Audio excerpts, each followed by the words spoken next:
Hello everybody, welcome back to the Yotso Tech Tracks YouTube channel.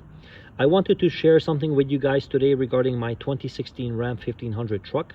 What you are looking at is the intermediate steering shaft on this vehicle. This is something that's a known problem on the 4th generation Rams.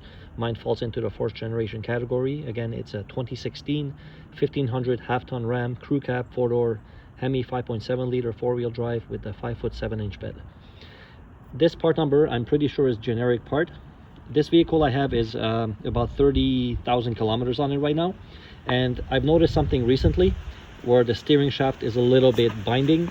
It has a hard spot when you're turning it, and then it frees up, and every once in a while this problem is going to get worse and worse and worse.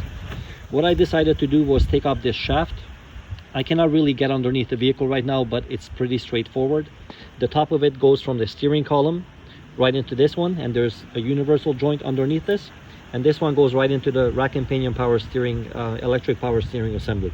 There's nothing wrong with the power steering itself. However, this joint does have a tendency to bind. It's in a location where a lot of water gets on it from the wheel well, apparently, and it's going to give this joint a very bad future.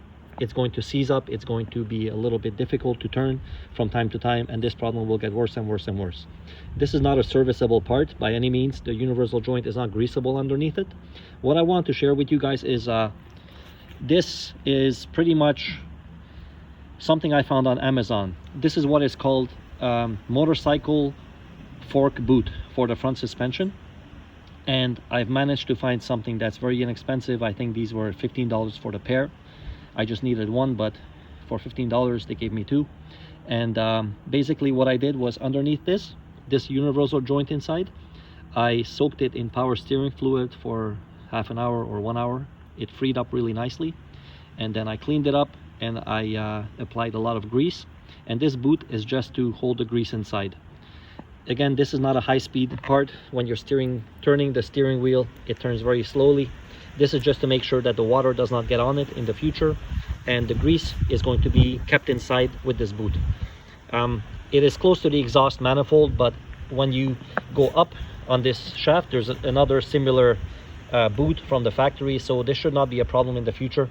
I decided to take this off because instead of spraying this little joint with WD-40, which pretty much can't really accomplish anything, if you have a problem with these kind of parts, it's best to change them out. However, this part again is pretty much 5 years old and 30,000 kilometers, so it's still in really good shape.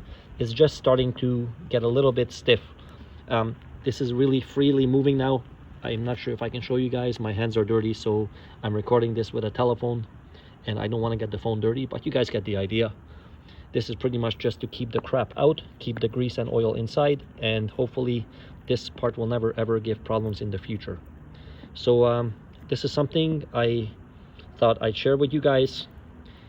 The replacement part for this I found is pretty much $200 Canadian on Amazon.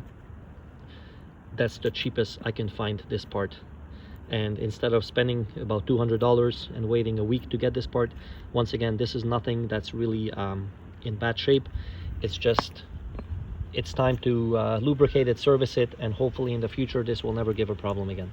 So let me know if this video helps you guys out, gives you an insight on sometimes you can fix something yourself instead of spending a lot of money on it, something that's not really necessary in this case.